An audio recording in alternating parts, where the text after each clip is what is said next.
So today is day one of my 30 days of service. Woke up early, raring to go.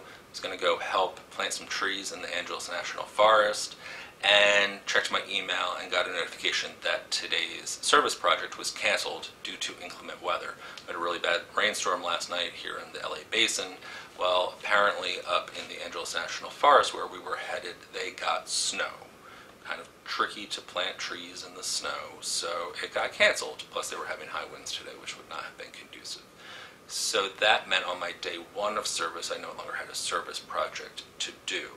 But I am dedicated to making sure I have 30 service projects in 30 days with 30 different organizations. So while I will reschedule the tree people for later in the month, I really wanted to do something today on day one. So what I did was I logged online to volunteerslOS.org, and they have a list of things you can go to volunteer at, but also micro-volunteering opportunities. If you don't know, micro-volunteering is really a new trend in volunteering. It allows you to give back really without leaving home. All you need is access to the internet so that you can look up these opportunities. So I did that today.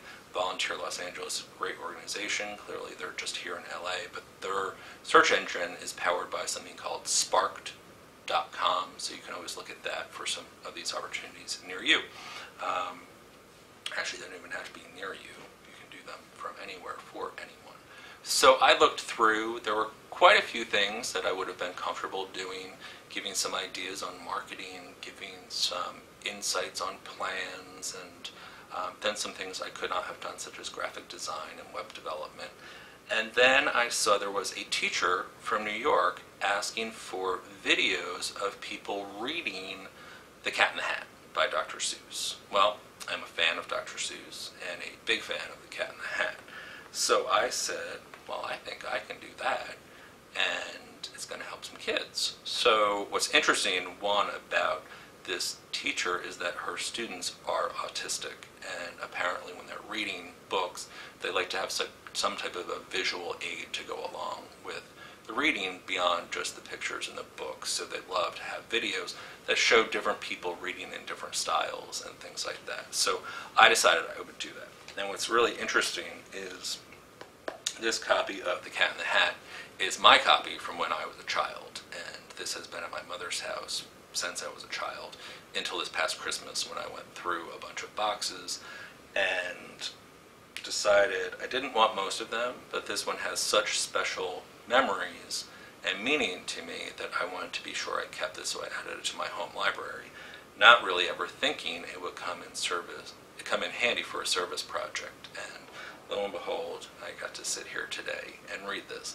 Now I will tell you, since you don't know me, or might not know me well yet, reading out loud has never been my favorite thing to do. I don't mind talking in front of people and in front of groups, but reading aloud has been a discomforting thing for me for most of my life, going back to when I was in school.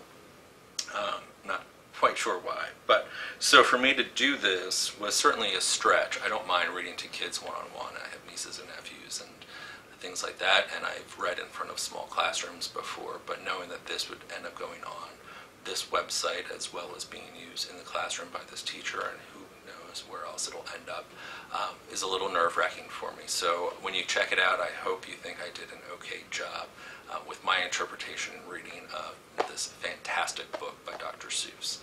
And I'm going to reschedule with tree people and still go out there and do some planting of some sort somewhere, wherever my service is needed. But in the meantime, I have to say I had a really fun day one of my 30 days, doing something that I didn't think I was going to be doing at all. And lo and behold, got the chance to do it, did it, and hopefully the kids will enjoy it. So thank you so much.